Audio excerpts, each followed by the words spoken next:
If I possess even the smallest bits of wisdom, I would walk the great way, and my only fear would be in straying from this great road.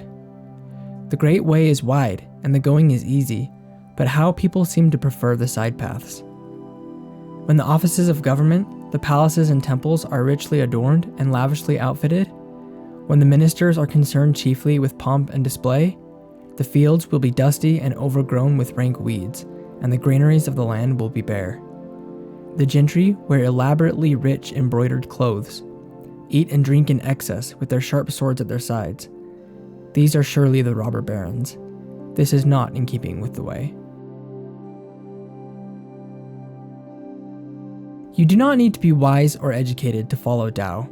All you need to be is humble, soft, open to intuition, and courageous in following a path that sometimes will seem not to make any sense. In the world we live in, it is often taken for granted that the more intelligent a person is, the better their prospects in life will be. Lao Tzu, however, does not subscribe to this idea. Following the way is not complicated. It does not require great intelligence. It is actually incredibly simple. Let go of your desires and plans for what you think should happen.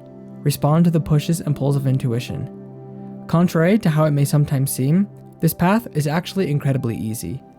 The only thing that makes it difficult is our inability to put aside our ideas of what we want to do, or what should happen in our lives. The only thing that can get in our way is ourselves. As a human race, we are naturally inclined to follow our instincts for planning, striving, and ambition. The way is plain and simple, but our own nature constantly calls us off to side paths that lead nowhere.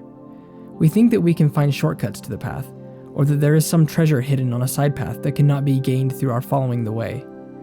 However, if we follow these paths, we discover, sooner rather than later if we're lucky, that the promises of the side paths were all smoke and mirrors. At this point, the only way to get back on track is to find our way back to the path from which we strayed. It will require a turning around, a forsaking of the goals and ambitions that we held so dear, and that we thought we could achieve by choosing another way. Sometimes, following the path of the Tao requires us to give up some desires completely. However, often, and only if we are able to fully let go of them, we find somewhere down the road that they come to pass anyway, often in ways that were better than we could have done ourselves, or through means that we never could have predicted. Moving on in the chapter, we are warned about the dangers of becoming too focused on outward appearances.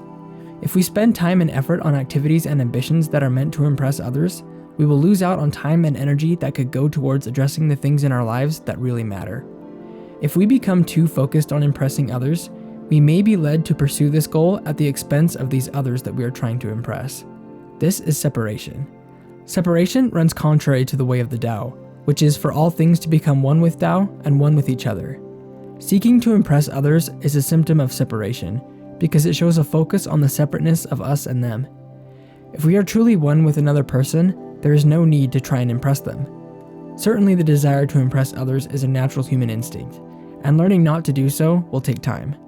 However, as we put our own desires aside and learn to follow the way, we will find how easy and natural this can come when we are in harmony with Tao.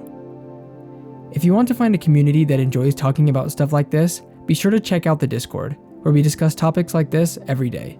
And thank you for watching, and I will see you all tomorrow for Chapter 54. Peace and blessings.